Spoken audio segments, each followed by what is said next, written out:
ഇവിടെ ഒരു വലിയ പ്രശ്നമുണ്ട്. കാരണം പല ആളുകളും വൈകാരികമായിട്ട് പറയുന്നുണ്ട്, ഉലകസ്ഥാപനം മുതൽ അറുക്കപ്പെട്ട കുഞ്ഞാട്. കുഞ്ഞാട് എന്നാണ് അറുക്കപ്പെട്ടത്? നമ്മുടെ വിശ്വാസ പ്രമാണത്തിൽ പറയുന്നു, അവൻ ക്രൂശിക്കപ്പെട്ടത് പൊന്തിയോസ് പിലാത്തോസിന്റെ ദിവസങ്ങളിലാണ്. It was a historical event. It was not an illusion.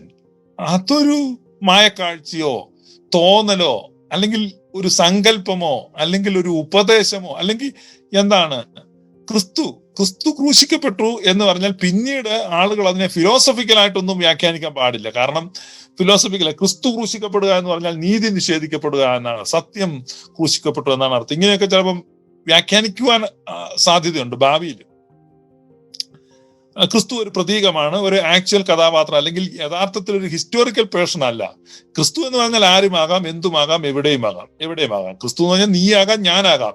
നീതി നിഷേധിക്കപ്പെടുന്ന ഓരോ മനുഷ്യനും ക്രിസ്തുവാണ്. അടിച്ചമർത്തപ്പെടുന്ന ഓരോ മനുഷ്യനും ക്രിസ്തുവാണ്. അപ്പം നിഷേധിക്കപ്പെടുന്ന ഓരോ മനുഷ്യനും ക്രിസ്തുവാണ്. പാർശ്വവൽക്കരിക്കപ്പെടുന്ന ഓരോ മനുഷ്യനും ക്രിസ്തുവാണ്. നീയാണ് ക്രിസ്തു, ഞാനാണ് ക്രിസ്തു. പീഡിതൻ ക്രിസ്തുവാണ്, ദളിതൻ ക്രിസ്തുവാണ്, ദരിദ്രൻ ക്രിസ്തുവാണ്, പാർശ്വവൽകൃതൻ ക്രിസ്തുവാണ്, അപമാനിക്കപ്പെടുന്നവൻ ക്രിസ്തുവാണ്, നിന്ദിക്കപ്പെടുന്ന ക്രിസ്തുവാണ്, പീഡിതരെല്ലാം ക്രിസ്തുവാണ്, അപമാനിക്കപ്പെടുന്നവൻ ക്രിസ്തുവാണ്. ഇങ്ങനെയൊക്കെ വേണേ നമുക്ക് താത്വികമായിട്ട് പറയാൻ പറ്റും. അപ്പൊ അത്തരത്തിൽ ക്രിസ്തുവിനെ പ്രതീകവൽക്കരിക്കുവാൻ സാധ്യതയുണ്ടെന്നുള്ള വലിയൊരു അപകടമാണ്. ഈ അപകട സാധ്യതയെ മുന്നറിഞ്ഞിട്ടാണ് പിതാക്കന്മാർ ഈ വിജാതീയ ഭരണാധികാരിയുടെ പേര് വിശ്വാസ പ്രമാണത്തിൽ എഴുതി വെച്ചിരിക്കുന്നത്. നീ ഇനി ഭാവിയിൽ ഇങ്ങനെ ഒന്നും വ്യാഖ്യാനിക്കരുത്. ഇത് സംഭവിച്ചപ്പോഴാണ് പൊന്തിയോസ് പീലാത്തോസിന്റെ ദിവസങ്ങളിലാണ് നമുക്ക് വേണ്ടി ക്രൂശിക്കപ്പെട്ടത്. അല്ലാതെ നാൾതോറും ക്രൂശിക്കപ്പെട്ടു, അല്ലെ ഉലകസ്ഥാപനം മുതൽ ക്രൂശിക്കപ്പെട്ടു, ഇങ്ങനെ ക്രൂശിക്കപ്പെട്ടുകൊണ്ടേയിരുന്നു. പെന്തക്കോസ്തുകാർ വിശ്വസിക്കുന്ന അങ്ങനെയാണ്. പെന്തക്കോസ്തുകാരുടേത് പൊട്ട വിശ്വാസം. കാരണം അവര് പറയുന്നത് എന്താന്ന് ചോദിച്ചാല്, ഈ ഓരോരുത്തരും ഈ അവരുടെ ഈ സ്നാനത്തിനായിട്ട് ഇറങ്ങുമ്പോൾ ക്രിസ്തു അവരോടുകൂടെ മരിക്കും. എന്നിട്ട് കാരണം ഇവനോട് മരിക്കാൻ വേണ്ടി ഇവര് സ്നാനം നടത്തുക. അപ്പൊ ഇവരെപ്പോഴൊക്കെ വെള്ളത്തിൽ ഒരാളത്തെ പിടിച്ച് മുക്കാൻ നോക്കുന്നു, അന്നേരം എല്ലാം കർത്താവ് ഇറങ്ങി വന്ന് മരിക്കുക. കാരണം കർത്താവിനോടുകൂടെ മരിക്കുക, കർത്താവിനോടുകൂടെ ഉയർക്കുക, ഇങ്ങനെയൊക്കെയാണ് അവർ പറയുന്നത്. അപ്പൊ കർത്താവ് ദിവസവും ഓരോ മിനിറ്റിലും കർത്താവ് മരിക്കുക, ഉയർക്കുക. കാരണം ഇവരുടെ കൂടെ മരിക്കണമല്ലോ. ഇത്തരത്തിലുള്ള അബദ്ധ ചിന്തകളാണ് അവര് പറഞ്ഞു പഠിപ്പിക്കുന്നത്. അപ്പൊ നമ്മള് തിരുവെഴുത്ത് പഠിക്കുമ്പോ ഇപ്പൊ എബ്രായ ലേഖനത്തിൽ നമ്മൾ വളരെ കൃത്യമായിട്ട് നമ്മൾ വായിക്കുകയാണ്. ആ ഒരു ഉപദേശം വളരെ തെറ്റാണ്. അങ്ങനെ നമ്മൾ പഠിക്കുന്നത് തെറ്റാണ്. കാരണം കർത്താവ് ഒരിക്കലായിട്ടാണ് ക്രൂശിക്കപ്പെട്ടത്. അല്ലാതെ ഒരുപാട് പ്രാവശ്യം കർത്താവ് ക്രൂശിക്കപ്പെട്ടില്ല. 9-ാമത്തെ അധ്യായം, എബ്രായ ലേഖനം 9-ാമത്തെ അധ്യായം 26-ാമത്തെ വാക്യം. അങ്ങനെയായാൽ ലോകസ്ഥാപനം മുതൽക്ക് അവൻ പലപ്പോഴും കഷ്ടം അനുഭവിക്കേണ്ടിയിരുന്നു. അങ്ങനെയായാൽ ലോകസ്ഥാപനം മുതൽക്ക് അവൻ പലപ്പോഴും കഷ്ടം അനുഭവിക്കേണ്ടിയിരുന്നു. എന്നാൽ അവൻ യുഗാവസാനത്തിങ്കൽ സ്വന്തം യാഗം കൊണ്ട് പാപപരിഹാരം വരുത്തുവാൻ ഒരിക്കൽ പ്രത്യക്ഷനായി. It happened only for once in history. ഒരിക്കൽ മരിക്കുകയും ക്രിസ്തുവും അങ്ങനെ തന്നെ അനേകരുടെ പാപങ്ങളെ ചുമപ്പാൻ ഒരിക്കൽ അർപ്പിക്കപ്പെട്ടു. It happened only once. അപ്പൊ അങ്ങനെ നമ്മൾ പറയുമ്പോൾ ഈ വെളിപ്പാടിന്റെ പുസ്തകത്തിൽ ഒരു വാക്യമുണ്ട്. ഇതാണ് ഒത്തിരി ആളുകളായിട്ട് കുഴപ്പിക്കുന്നത്. അപ്പൊ അവിടെ നമ്മൾ വായിക്കുകയാണ് 13-ാമത്തെ അധ്യായം, വെളിപ്പാടിന്റെ പുസ്തകം 13-ാം അധ്യായം 8-ാമത്തെ വാക്യം.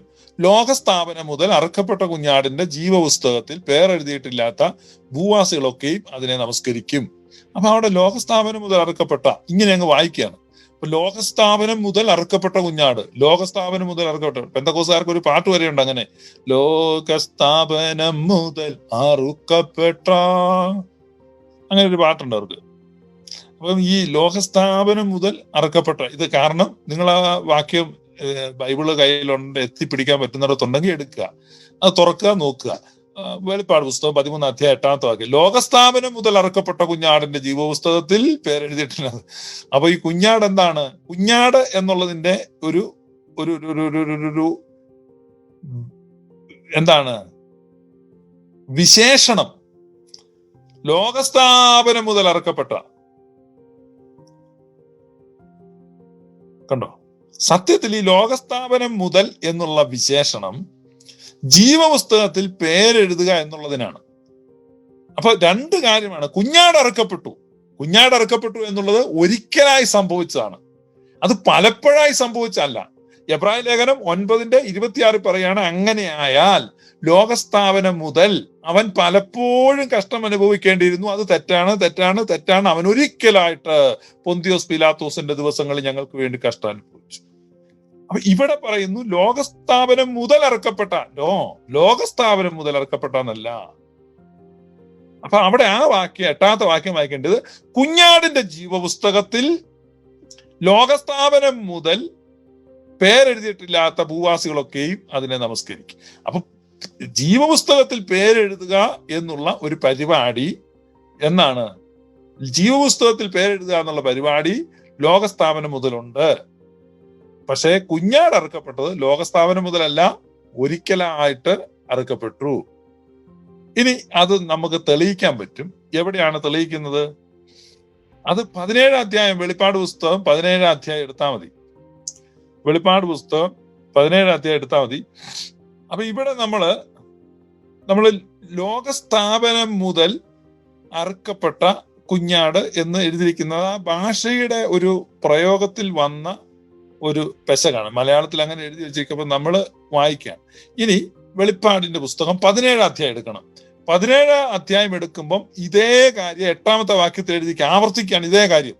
അവിടെ പറയാണ്, നാശത്തിലേക്ക് പോകുവാനിരിക്കുന്നതുമാകുന്നു ഉണ്ടായിരുന്നതും ഇല്ലാത്തതും വരുവാനുള്ളതുമായ മൃഗത്തെ ലോകസ്ഥാപനം മുതൽ ജീവപുസ്തകത്തിൽ പേരെഴുതാതിരിക്കുന്ന ഭൂവാസികൾ കണ്ട് അതിശയിക്കും. കണ്ടോ?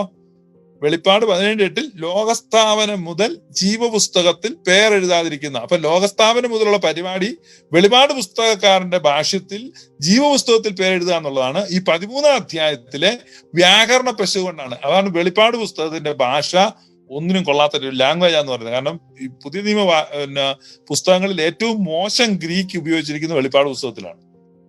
പുതിയ നിയമ പുസ്തകങ്ങളിൽ ഏറ്റവും മോശം ഗ്രീക്ക് ശൈലിയാണ്.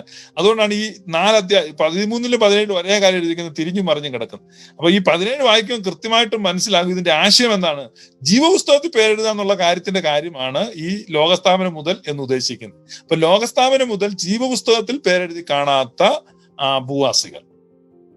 ഇനി അതിന്റെ വിശദാംശം അല്ലെങ്കിൽ ഇതിനെ ഒന്നുകൂടെ കൺഫേം ചെയ്യാൻ എബ്രായർ 9:26 എടുത്താൽ അവിടെ പറയാണ്, ലോകസ്ഥാപനം മുതൽ അവൻ പലപ്പോഴും കഷ്ടം അനുഭവിച്ചിട്ടില്ല, ഒരിക്കലായിട്ട്. അപ്പൊ ഇത്രയും സത്യങ്ങളാണ് നമ്മളെ ഈ വിശ്വാസ പ്രമാണത്തിൽ ഉറപ്പിച്ച് തറപ്പിച്ച് ആവർത്തിച്ച് പഠിപ്പിക്കുവാനാണ് ഈ പൊന്തിയോസ് പീലാത്തോസിന്റെ കാര്യം വിശ്വാസ പ്രമാണത്തിൽ ഉൾപ്പെടുത്തിയിരിക്കുന്നത്. എന്താണത്? പൊന്തിയോസ് പീലാത്തോസിന്റെ ദിവസങ്ങളിൽ ഞങ്ങൾക്ക് വേണ്ടി കഷ്ടം അനുഭവിച്ചു, മരിച്ചു, അടക്കപ്പെട്ടു, 3-ാം ദിവസം എന്ത് ചെയ്യാണ്? ഉയർത്തില്ല. അവിടെ വീണ്ടും നമ്മൾ കുരിശു വരയ്ക്കുകയാണ്. ഈ വിശ്വാസ പ്രമാണത്തെ കുറിച്ചാണ് നമ്മൾ ചിന്തിച്ചുകൊണ്ടിരിക്കുന്നത്.